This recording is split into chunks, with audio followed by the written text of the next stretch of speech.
Hello, everyone, and welcome to Productivity Mastery. This one is going to be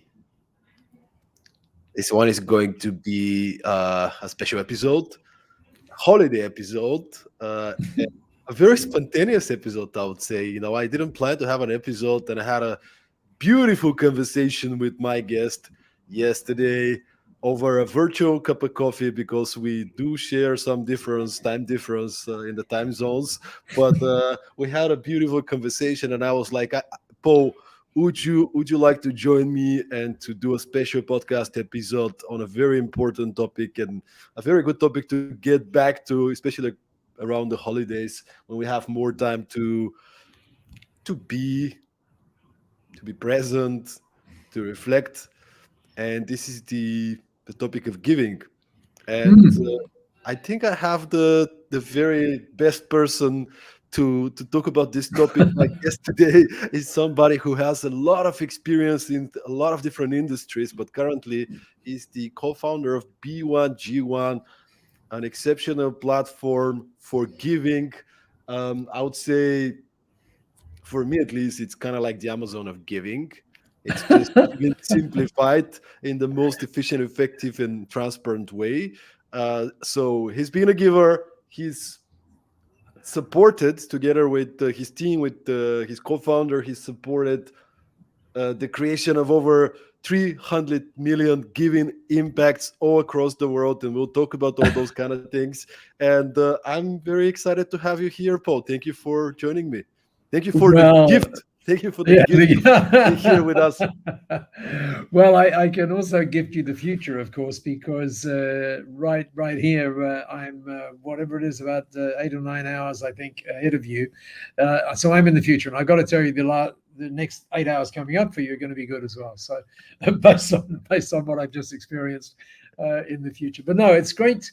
It's great to be with you, and for a number of reasons, not the least of which I loved what you said a minute ago about, this is a special time of the year for all sorts of reasons, and sometimes it is important just to stop, and have a look and talk about, what are the wins that you've had, and what are the moments that you experienced, and I think what we would find if we looked at those is that every single one of them involves giving in some way, shape, or form, not necessarily monetarily.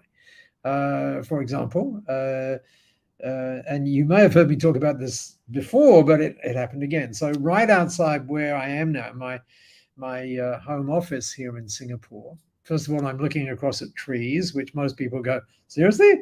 I thought Singapore was like a cement city. No, no, no. We are 54% green. And our founder 57 years ago said, instead of us creating a garden in the city, we want to create a city in the garden. And by the way, that's really interesting, because there's something else we might talk about in a little while, and that's the power of words to actually set things up as well. So anyway, yeah. So I right outside the condo here, there's a bus roughly every 40 seconds. So it's really tough living in Singapore, right? And everything works. But you get on the bus, and we all have these little cards. Well, actually, I do it on my watch, right? So it goes beep, and I'm on.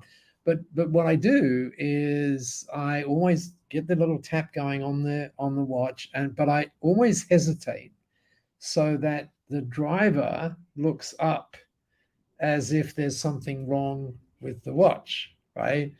So then they look up, and I say to them, "Thank you so much for stopping." And they're like, what's that? This is bus stop 172. I'm supposed to stop here, right? But that's a really interesting little example of giving. And by the way, there's a couple of other things about that. When I get off the bus, you get off the bus here in Singapore in the middle. And so I very quickly walk around the front, and I just go like that, just wave. And the funny thing is, the bus driver waves back, right? Because, and I often think, and this is really interesting about the whole giving thing, isn't it? Whether that's about, you helping the proverbial little old lady across the road, right? Where at the end of it, the person that you're giving to, the little old lady, is, oh, gee, that was so nice. Thank you. And how do you feel? So the answer is you feel fantastic. So giving is this really interesting thing that is, I think, not sure, but I think it could be in our DNA, because it's what makes us connect on different levels and so on. So yeah, it's a very, very interesting thing. But in recent times, I've had some additional thoughts on it, which are kind of interesting. Maybe some things that we can chat about today. But I just want to say thank you for giving me the space to be in your space. It's really cool. Thank you. It is our pleasure, my pleasure, and the audience pleasure to have you here, Bo. And I was just thinking when you were telling the example with the old lady that there's a third person, the person that's watching, and how are they feeling? Well, you know, that's an interesting thing. That is really an interesting thing. Let me tell you why that's an interesting thing. Okay, so there's a little plug there. That's a phone. Okay, so what I'm going to do is I'm going to go to an app that I have on my phone, because I decided that I would stop celebrating birthdays. That's kind of weird, right? And it's actually, what happened is this. I thought, instead of celebrating birthdays, which I had recently, why don't I celebrate every day? Why don't I do that? So, so I went to my son. His name is Kai, and Kai is 18 years old, and just getting ready to go to university and stuff. And he's brilliant at coding. He's just brilliant. He really is. And so I said to him, "Hey, Kai, do you reckon I've just had this thought that I really should be celebrating every day? And so would it be possible for you to write a little app for me that, that sort of comes up on my phone that says, it's another day, and it counts the number of days, right?" And I said, bear in mind, there are things called leap years, and you have to, add in the leap year, and you have to remember that 2000 was not actually a leap year, even though it was divisible by 4, and so on and so forth, right? And Masami is standing next to me, and she says, "There's probably an app for that." And I said, "Well, probably there is." This program is brought to you by this app, right? It's actually called Days Since, is what it's called. So if I look up Days Since, so the idea of Days Since, I think it was designed for people who maybe have like alcoholic issues or something like that. Because what you're able to do is pop in a day when you stopped or started doing something, and then it counts the number of days. So here's something where we're going to perhaps get, if you're doing that, if you're listening to us in the car, please don't do this, because you'll probably be arrested. So today I am actually 20. Oh, this is interesting. In 10 days time, I get an interesting day. Look at that. Today I am 28,878 days old, right? So you can all figure it out now. Don't you do this time. So you all figure it out, divide by 365, and you get, where I am. And the reason that I think that is important is because of what you just mentioned, which was, there are people watching. That's what you said, right? Now let's just think about that. Because what's interesting is, when you get 28,878 days old, there is something that you start thinking about. And that is, maybe my time here is, a little limited, right? Maybe I haven't got quite so much time. And I think yesterday when we were talking, I told you that story of, oh no, was it you or someone else, of Zig Ziglar, who was asked at 83 years old. They said to him, so why don't you retire? When are you going to slow down? People often ask me that question. And I tell them the story where Zig is asked the question, and he says, "I figured out that I've got less time left here than you, so I actually have to speed up. I have to go faster to keep up." Right. So anyway, so here's the point. One of the things we think about is the older we get to think about legacy. We think about that, right? And there's another word that we think about when we think about the word legacy, which is leave, right? So it's like we leave a legacy. And one of the nice things about the English language, I'm sure in your language too, is there's this wonderful thing called alliteration, which is, where you have to, like, so for example, if I was going to say to you, have a fantastic weekend, I wouldn't do that. I would say have a wonderful weekend. So I get the W and the W. Does that make sense? That kind of thing going.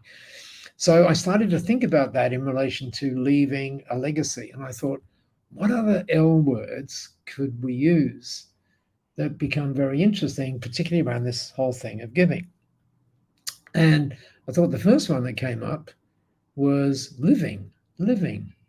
That's interesting. Why don't we talk about living a legacy? Why don't we talk about that every day, every second, in every way? Why don't we do that? Right. So that's kind of interesting, because now you kind of get up differently and you start to live differently, right?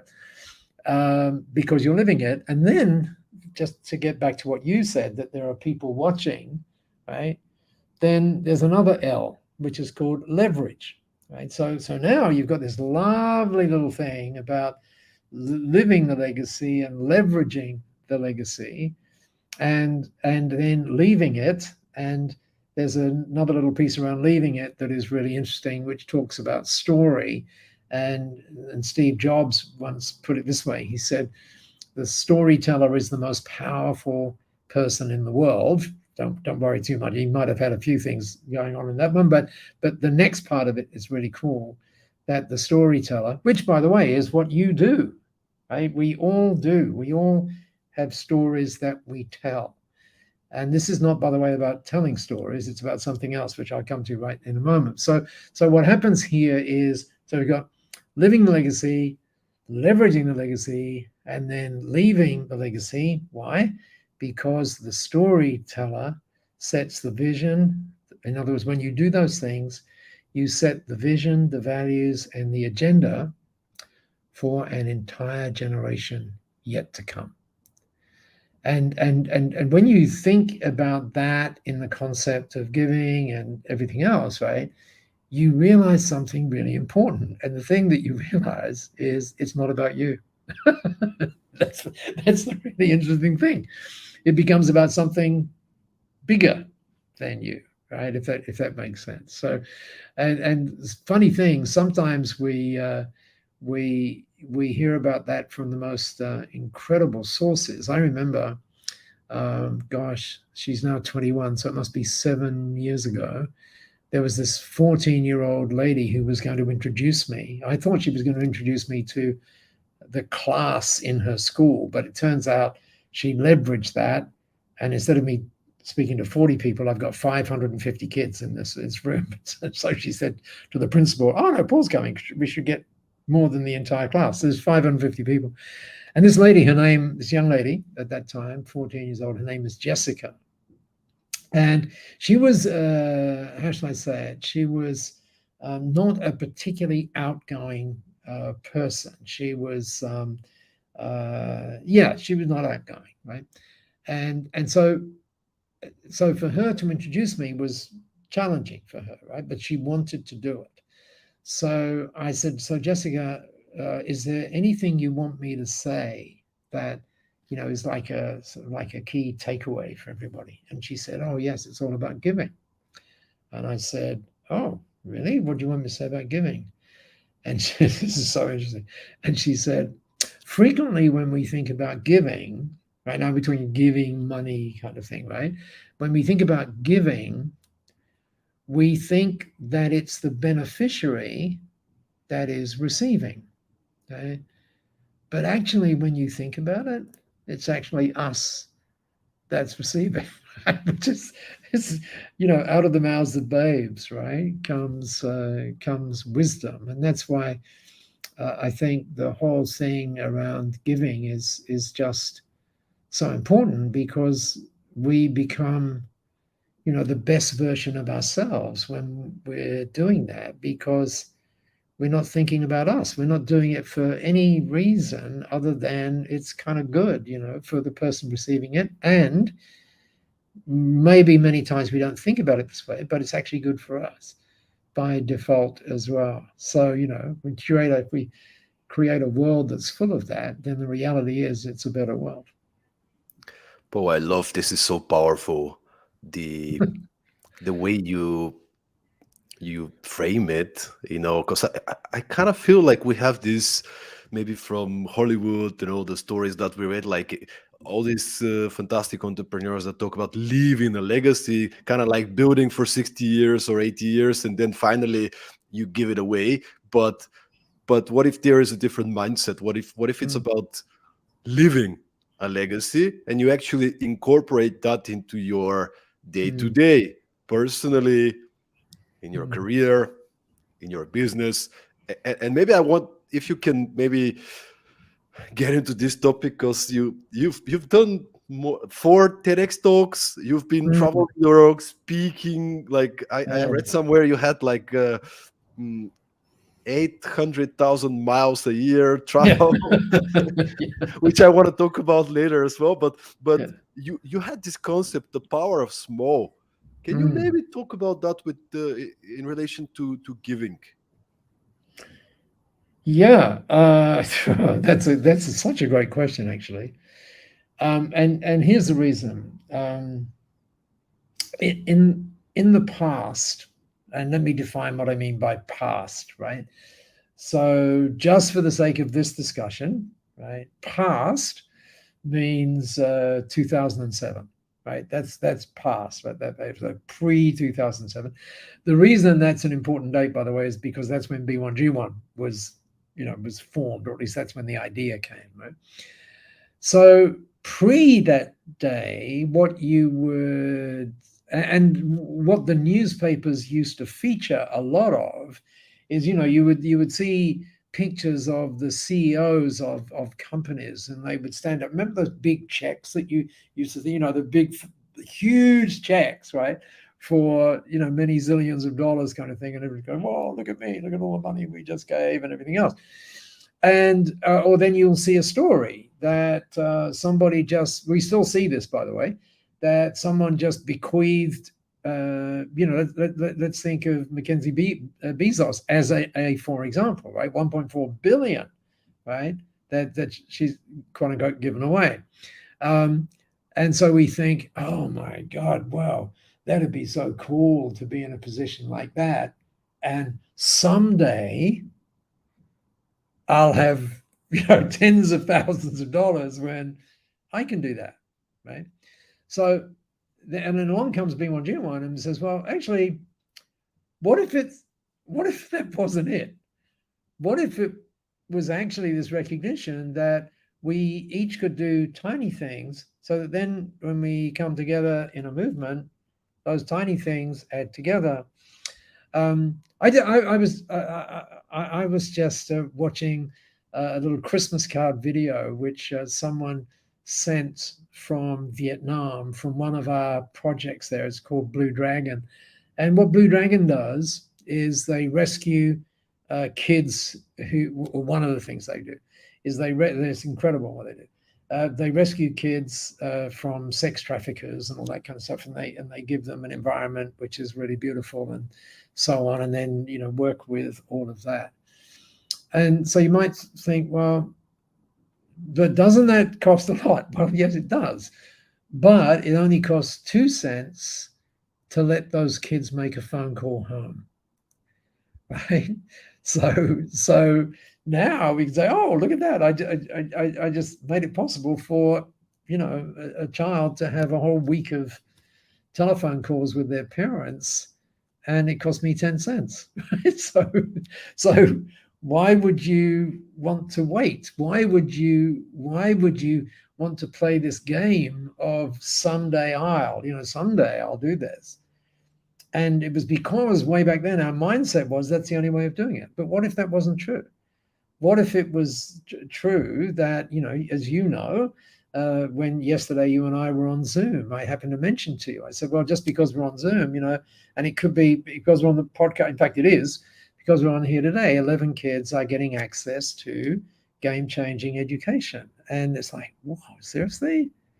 Yeah, it's all happening that way. So the power of small is very, very important. And if I look on the bookcase here, where is that bookcase? The book, it's somewhere here, somewhere here. I've got to get this organized so much better. Where is it? I saw it yesterday, and I thought it was there, but it's not. Anyway, James Clear, who wrote Atomic Habits, right? Now, when we think about atomic habits, we think, oh, spaceships and everything. No, he's talking about the size of an atom, right? That's really tiny, right?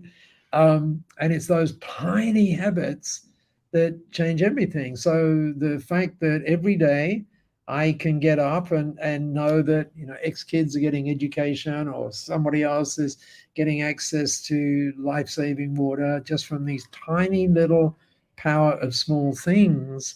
It's like, okay, another example. Let me show you this. This happened yesterday. Okay, so you will see that. I'm not sure whether you know Cariuma. Cariuma is really important. I've actually got the box here. Here we go. Let me show you the box.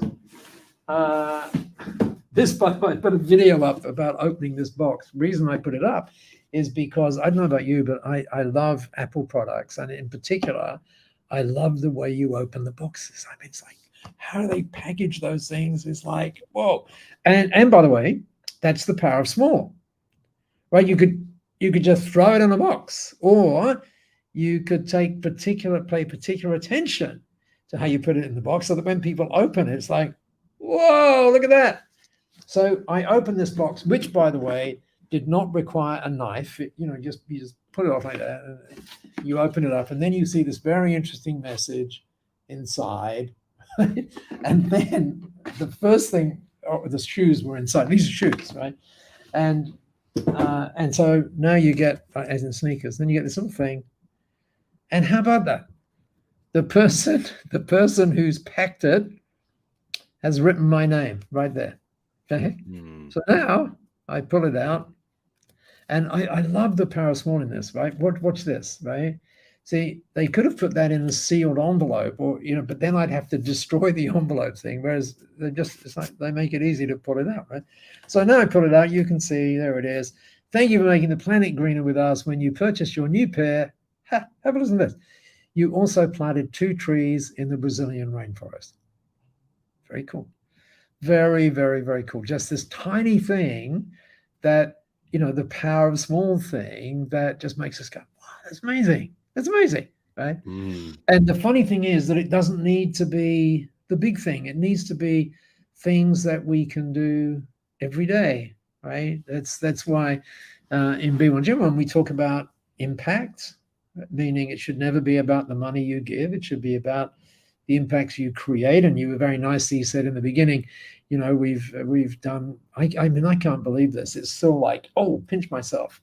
300 million, actually 312 today, 312 million giving impacts. That's incredible. We think about that as smiles. Each one of those is a smile, right?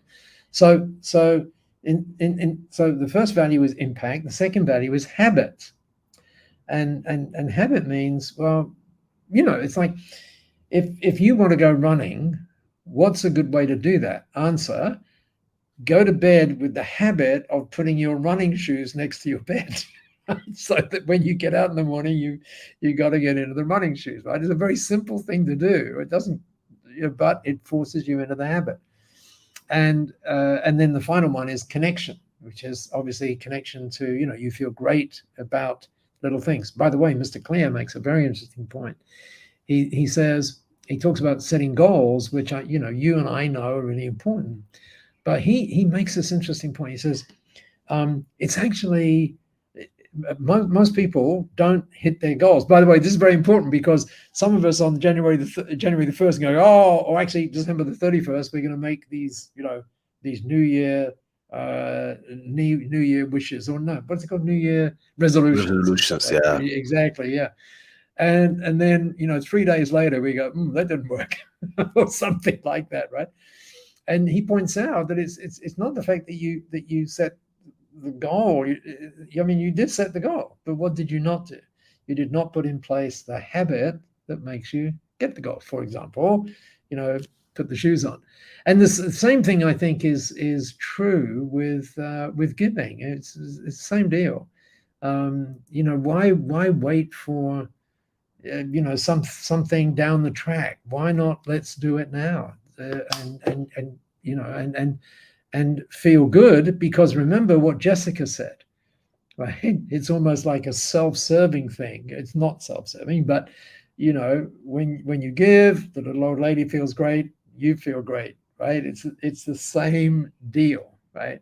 And by the way, there's, you know, right now, as everybody, well, you know, and everybody listening to us knows, and by the way, thank you for listening to us too, is that that you know, there's lots of issues, aren't there? Like we there's lots of uncertainty and stuff like that, because we, you know, none of us signed on for the pandemic, if you know what I mean. I mean, that boom, right?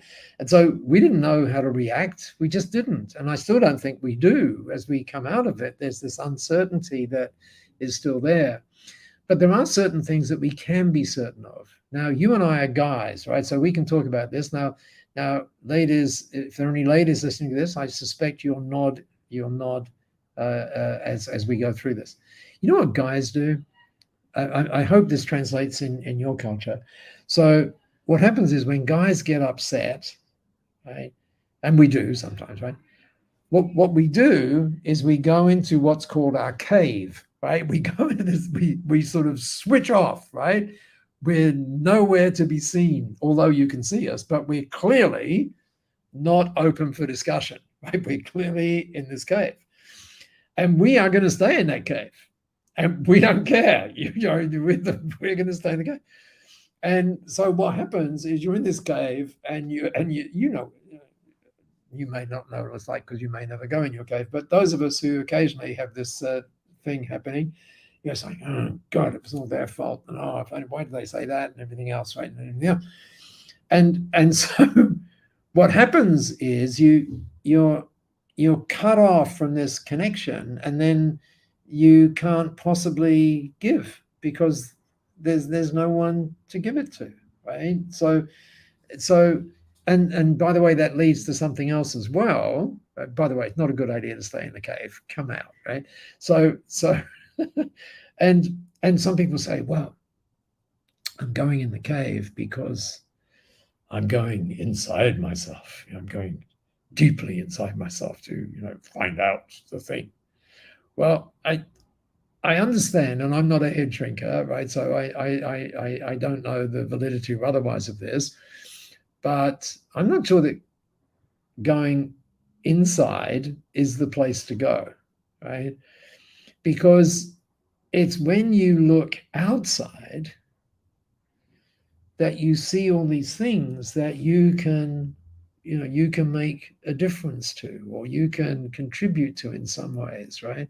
It's like I saw a piece in Harvard Business Review maybe 5 or 6 weeks ago, and I said, okay, so here's a guy. They're in the cave, right? So knock on the door. Why are you in your cave, right? I'm going inside. What are you going inside for? By the way, they wouldn't reply, but let's imagine they would reply. So I'm in my cave. Oh, I'm trying to find something. Yeah, okay. So what are you trying to find? Oh, I'm trying to find my purpose in life. That's what I'm doing. You're actually not, but that's what you think you're doing. But anyway, you're trying to find my purpose. Harvard Business Review said this. Have a listen. Harvard, they really nailed this. They said about 5 weeks ago, you don't find your purpose, you create it. Oh, I thought, yes. That's exactly it. By the way, when you're in the cave, they've got no one to share it with. So come out of the cave. And kind of connect. I'm smiling because you're like knocking on the door of the cave. Yeah. But I see the metaphor. And by the way, talking about giving, Paul, I just want to take a pause for just a second and and I want to feature a comment from one of our listeners and a dear All friend right. and a giver, Navid, who tuned in this morning and shared Ah, this beautiful message. He said, "Good morning from Austria. oh, look at What an that. amazing topic, and kudos, Paul Dunn, sharing your anecdotes and journeys. Toyan, as always, you are unbelievable with the guests you choose and the knowledge and experiences they share. A perfect topic to hear and see right before the giving season, and make your holidays more productive and pleasant. Well done, brother." I just wanted to feature this because this Oh, is such a great example of how you can give. I mean, Navid could have been just listening to the podcast quietly, silently, and be like enjoying his day, but he decided to make a gift for you and me, and and yet, actually post a comment and share this positive energy, share his gratitude. And as you said, Paul, it doesn't take much, right? Maybe it took him 43 seconds, right? But this comment could have an impact on you, on your day, could have an impact on me, my day, the audience. Somebody might get inspired to do well, something. So thank you, Navid, for being a giver. Naveed, thank you so much for that. And it's so that leads on. By the way, thank you, Naveed. Seriously, I mean, as Stoyan said, you could have been sitting there, with your headphones on or whatever, listening to this and not give back, not give. By the way, I have a bit of a problem with this whole idea about giving back. It's like as if we stole it, so we have to give it back. That doesn't sort of play well for me. But what's interesting, what's really interesting is what has Naveed done, right? What Naveed has done, he's given and he's left a legacy. Why? Because he was living it and he leveraged it and he leveraged it through the podcast. Bang, super example of what we've been talking about here, and that can go even further. Can I take that even further just for a little Yes, while? please. Because Let's I do it. sent you yesterday that I've been thinking about giving a lot. And there's something that occurred to me, and when I think about these things, I kind of ring them out, and they may or may not make sense, but I choose to kind of put it out there so that people can say that's a stupid idea, or whatever, and give me their view. So I was thinking about the giving thing, and I was thinking, why is it that some people don't get that? Why is that, right? And you remember earlier when I said, about the power of words. You remember I talked about how words can change things. So I started thinking about that, and I thought, when some people hear the word give, it's like you're giving something away, and therefore you've lost it, right? You give it away, right? So I started to think about that, and as you know, in B1G1, for example, one of the things that you do and people do around the world is they create these beautiful giving stories, right? So a giving story would be, whenever I'm on a podcast, this happens. When this, then this. That's a giving story. And then I thought, well, how do you deal with this thing that people kind of they don't want to, sometimes they feel if I'm giving something, I'm giving it away, and it's like as if I lost it. So what if instead of thinking about it as the action, you think about it as the outcome of the action, right? So in B1G1, as you know, we talk about impacts. I mentioned that before, as we measure the impact. And so when you think about, what I just did created an impact, right? The interesting thing now is it kind of belongs to you. Do you see what I mean? I created that impact over there and I didn't give it away. I just created something from that impact. And guess what? The more of those things that I create, right? The creating the impacts, then the bigger the legacy that I've created. It's like as if you've got this sort of like anthill or hill being built, which is all of the impacts loaded on top of one another, right? And it's another interesting way, I think, of looking at the power of language. in all of the things that we do, right? So Paul, again, I I'm not love sure whether that makes sense, but I love what you're saying, and this is one of the reasons, one of the many reasons I love B1G1, and I've seen different platforms, but what I love about it, and in just a moment we'll also explore more about B1G1, but what I love is exactly, you see the impact that you're creating clearly. It's not like I'm donating for this organization. Okay, that's great if you do, but it's like you just planted 17 trees, right? It's kind of like this kind of a, the the Stoyan forest, yeah. story of forest. No, but it's not like travel agency. They don't tell you we're gonna put you in the best plane and it's going to be 16 hours, but it's gonna be amazing. No, they say, hey, you're gonna go in Hawaii. You have this. They don't talk about the journey. They talk about destination, right? Exactly. And that's what you guys do. And talking about this podcast is about productivity. This podcast Yeah. is about making things simple, keeping Yeah. things simple and effective. And, once again, B1G1, a platform that's making giving simple and easy, because a lot of people, they want to give, but it's like, okay, I have $20. How do I give? Okay, there's a homeless person on the street. I'll give them $20. Amazing. That's great. It But is. there's a lot of causes that actually, could benefit from little amounts, as you said. So, Paul, if you can give us a little bit about the story of the kind of the inception, the beginnings of B1G1. How did that happen? We had your co-founder Masami a Oh, couple of yeah. times on the podcast, and she's amazing. She is fantastic, but Isn't she? she's just such a pure human being, such a giver, such a beautiful soul, and an exceptional business person, which I think is a good combination. Yeah, that's a But very good combination. exactly. Can you give me the story? How did you guys decided to start this, and maybe just tell us more about some of the learnings, the lessons from building Yeah. the platform, so it's in a place like it is today, an effective giving platform. Mm. Well, it's first of all, thank you. It's a thank you for giving me the opportunity to do that, because it really is interesting. It's like my friend Simon Sinek, right? He, as we all know, he talks about start with why, and infinite loops and all of those sorts of things, and it is one of those things that when people understand why you're doing whatever it is you're doing, it becomes so much more compelling for them. And also, the other thing I think in this story is that hopefully those of us who are listening to this have really got something else from here, and it is this.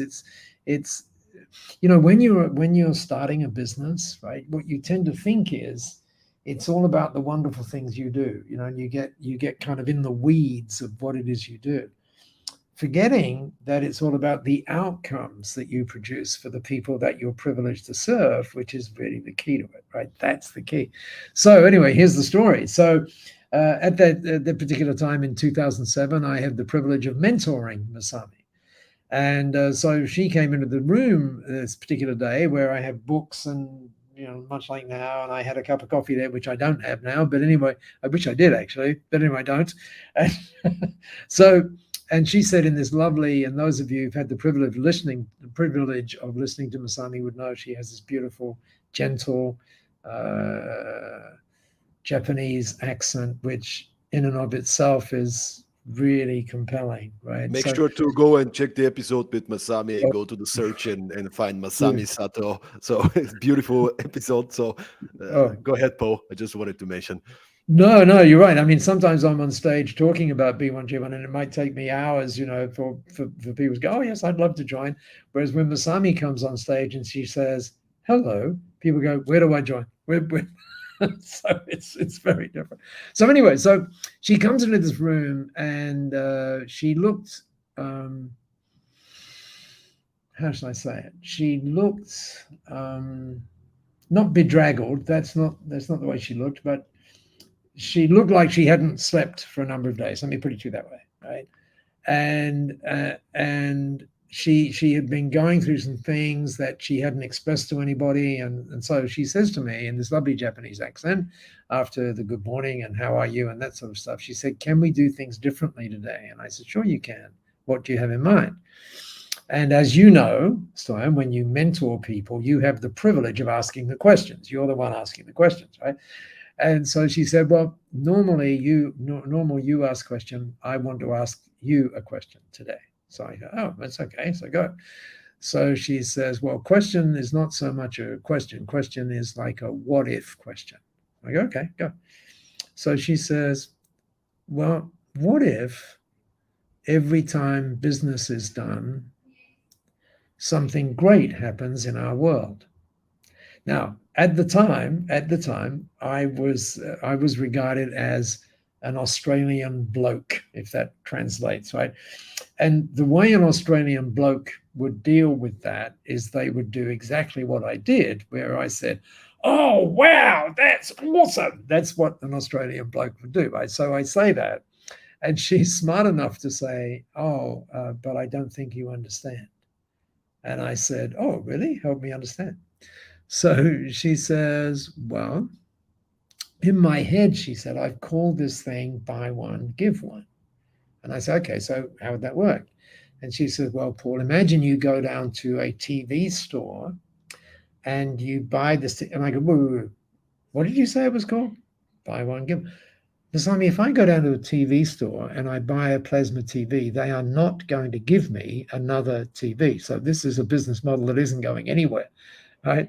Big mentoring person, right? She says, oh, no, you misunderstand. I said, okay, how do I misunderstand? She said, well, you go down to that TV store. There's, oh, by the way, this is so insightful for every single one of us to get this. She says, you go down there because you want bigger pixels, brighter pixels, bigger size, all of that on your TV. And I'm going, yeah, I'm nodding away. She said, and so how would it be when you bought that? And there was this pause, just like I'm pausing now. So how would it be when you bought that if someone who could not see got the gift of sight? And I went, oh, I mean, seriously impactful moment, right? And she could see me sucking air. She knew that I got it, and I'm surrounded by books, and so she said, so she sort of goes for it now. So she says, author sells book and tree gets planted. I go, oh my God. And then I have a cup of coffee and she says, someone buy a cup of coffee, child get access to life-saving water. And I say to her, perhaps now that you know the story, you can understand, those of you listening to this, you can understand why I said what I'm about to say. So she says that to me and I go, Masami, can I be your mentor for the rest of your life?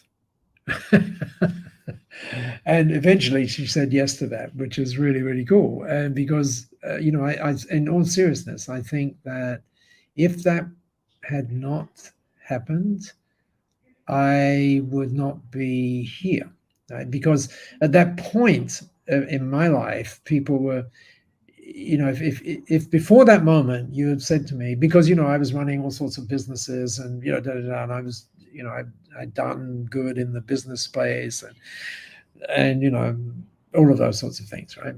And so people would frequently ask, so what are the secrets of running a great business, right? And if you'd have asked me that at that point in my life, or before that point in my life, I would have said, well, there are two things. One, you have to add extraordinary value to the people that you're privileged to serve. That's the number one thing. The second thing is you have to have fun. That's it. Just two things. Go do it, and you'll be successful. Off you go. And then, because I just didn't connect the whole giving meaning. I just didn't connect it. And then, of course, I realized that there is this third point, right? Which is beautifully expressed by, when every time business is done, what if something great happened? And now, of course, you can say, how about this? What if every time, getting back to your power of small comment, right?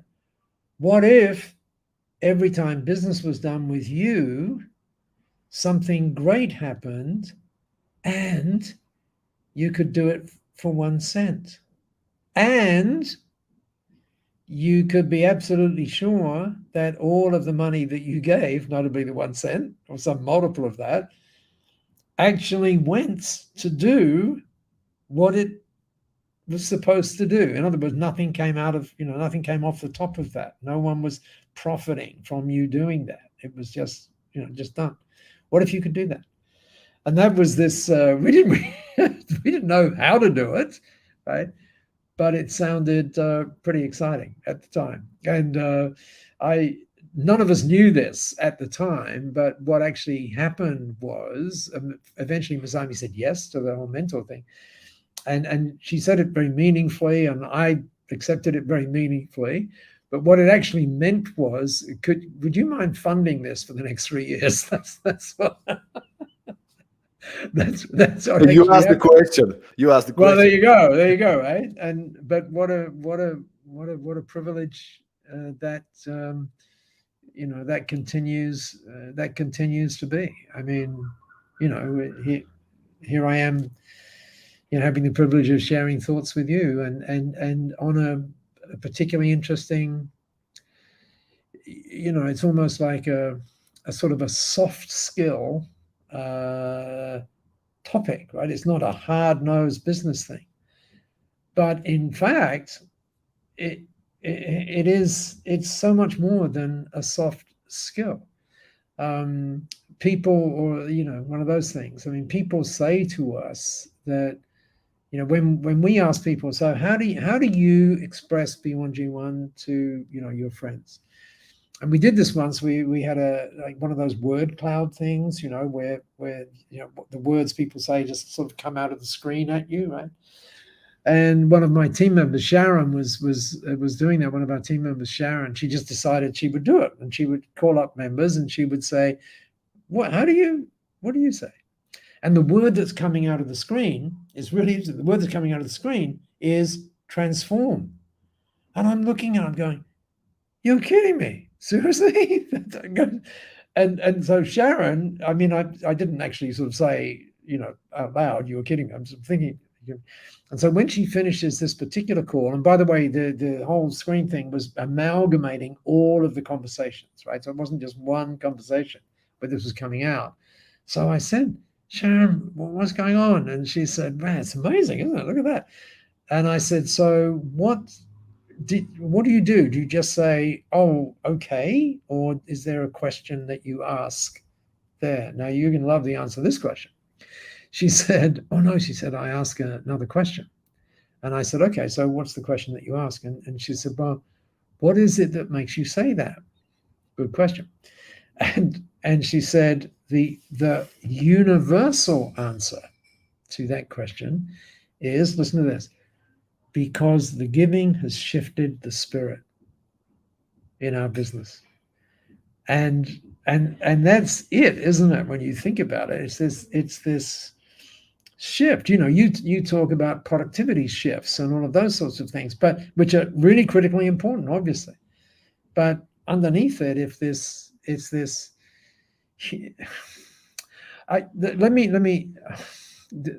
sounds like a diversion. It's not.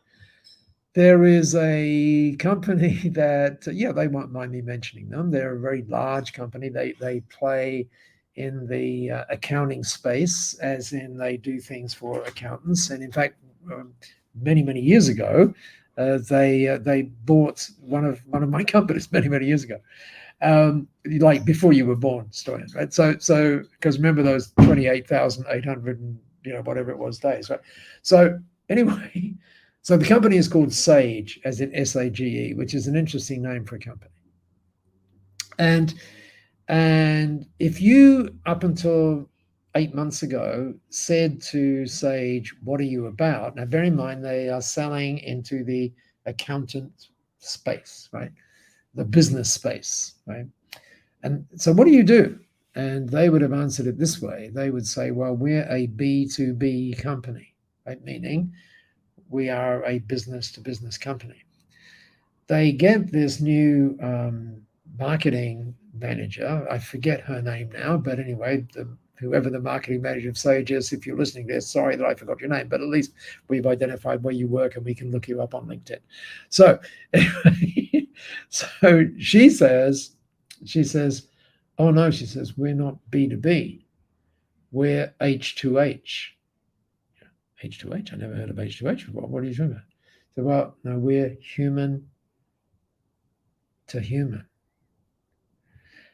And when you think about that, it really is a beautiful thing, right? By the way, their business has increased significantly since they started saying that. And that's also because all of a sudden you've shifted. You've had this little shift. And again, it's kind of like a power of a small shift, but it's major in terms of the way in which you think and the way in which you do what you do, right? So, and I think that if there is anything we need to do, in fact, I talk about it in the new book. That one you can see over that shoulder. There you go, that shoulder there. It's called Time's Up. And by the way, that's designed to be a book for people in the accounting and legal space. And so someone bought it the other day and they said, "Paul, I'm loving the book. I know it wasn't intended for me because I'm not in the accounting space and I'm not in the legal space, but I love the book." Anyway, so in Time's Up, one of the things that I talk about is right up front is that what we need to do is we move to different ways of dealing with people. We need to stop figuring out the whole sort of transaction thing, where what we're trying to do is let me put it in the simplest way I can. The trick is, as we move forward in business, I shouldn't say trick. The idea is, right, that we move away from monetizing the transaction to monetizing the relationship. Now, what that means is that we give people a place when we are privileged to be dealing with them, that we give them a place to which they can. This is a very important word, particularly where we are now in the world, right? We give them a place where they can belong, okay? And when we give them that, no, there's that word again, right? That word give, right? And so when we give them that place where they feel safe, where they belong, where we're sharing the values, where we're perfectly aligned, where we understand that it's not about us, it's about something bigger than us. When we understand that it's not about me anymore, it's about we, right? I was talking up in the Philippines last week. And the Filipino, if you ever met a Filipino, they're like, you wouldn't want to. Every day there's a cyclone. It's like, it's like not a very pleasant. There's all nature has its way up there, right? And yet they're all like this. And someone was explaining the way that the Philippine culture works, and they said, typical culture anywhere else is where you think about me, and then you think about the family, and then you think about the community. That's the way you do it. And they said, in the Philippines, you think first about the community, then you think about the family, and then you think about me. It's very interesting. So it's this interesting shift. And by the way, how does that relate to giving? Because you can't think about we without giving to we. When you think about me, you think about taking for me. But all of a sudden, this shift from me to we, this shift from self to something bigger than self becomes central to where we are. And one of the ways of doing that is by seriously understanding the power of giving. It just powers so much more. So, I realized we just called this the power of giving. So there you go. And I think we shifted from the power of giving to the mindset of giving. There you go. As you know, the power of giving could mean a one-time giving transaction, kind of. Yeah, Wow. good. Well, what you talk about here is actually shifting the mindset and creating this mindset of giving on a personal basis and also as a business. And when you have the mindset of giving, doesn't mean it's all connected to donating to different causes. It could be, how do I give more to my customers? How do I give more to my Sure. team? How do I give more to my employees? One of the fantastic leaders I had on the podcast, one of the hundreds of many great people like yourself, was Joe Foster, the founder of Reebok. Repo. Yep. And I was like, and he, I think, I don't know how old is he, how many days, but He's up there. He's up there. he's up there, and I'm like, he's everywhere. Podcasts, conferences, like he's running stuff. Like he's super active. He's more active than me, right? Travels more than me. And I'm like, Joe, why are you doing that? He's like, you gotta have a purpose. You gotta give. You gotta do stuff that's what keeps you alive. And for him now, this is giving his knowledge, sharing his lessons, his experiences, empowering more entrepreneurs. For you, it's something else. But everybody can give. Like you can small things on the street, buy coffee for the person after you, be kind to make a comment on a podcast. Like there's so many things you can do on a daily basis. Bo, I don't want this thing to ever finish, but I know you have to wrap up many things before the holiday. So final words. What's your message to the people now around the holidays? Well, when you were talking about that, I realized how another G word, right? And that word is, there's lots of G words, but let me just string a couple of them together, which I haven't done before, not thought of it before. So, yesterday, you and I had a conversation. That's a C word, I know, but we'll get to the G word now. And you were crazy enough, there's another C word, but gracious enough, that's where the G word is, to say, hey, why don't I give you, right, some of my time on the podcast, and that'll be really good. And I know, we've got to get ready for holidays and everything else. And you know what my response was. My response was, oh, of course. In fact, what I said to you was, here's the G word, right, that I would be very grateful to spend time. So here's an interesting little sequence, right? Gracious, gratitude, giving. They kind of go together. And there's probably a few others we could put in there, but yeah, it's if you think about what's been happening here, where we sort of share things, and there's no script. You may remember you said to me, I'll send you a few questions, and I said, no, I don't want any questions. I don't want to know what they are. You said I have one condition. Don't send me any questions. Yeah, exactly. Yeah, exactly. Right. And I think I shared this with you a while ago, because, and I think it's important now because, as you mentioned, this is a holiday season, and irrespective of what our religious beliefs are, let me wish you all happy holidays. But there's one thing that we can't escape, and that is that, unless we're on some weird calendar somewhere. Oh, well, I don't mean weird, because Chinese calendar is a nice calendar. But what happens on December 31st is we will start to think about it's like it's this moment when we go, oh, well, that was past. And that reminds me, I've got to I was going to share a quote with you, but I've just changed my mind. I'm going to share another one that I saw yesterday, 2 days ago actually, in the cafe where I had a cup of coffee, and I remember seeing this quote 3 years ago, and I think I took the photograph 3 years ago, but then I took it again the other day, or whenever that was.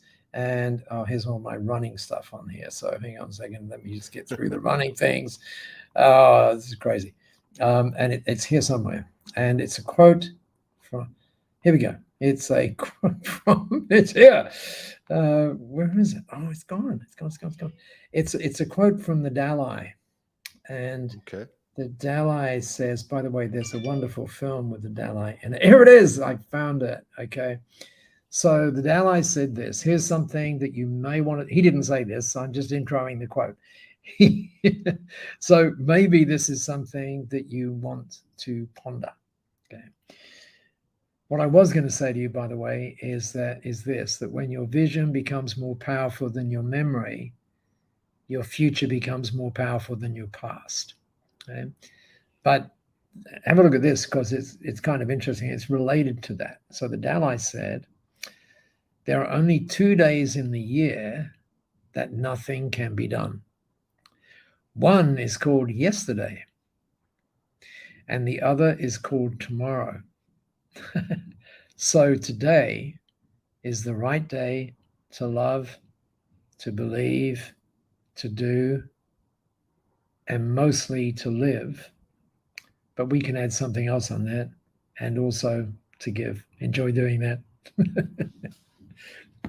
Wow, Paul, what a great way to wrap up this episode. Thank you for the gift that you did for all of us, the listeners, myself, and hopefully there's no people waiting for you on the meeting. Because thank you for the gift for giving us five extra minutes for the podcast.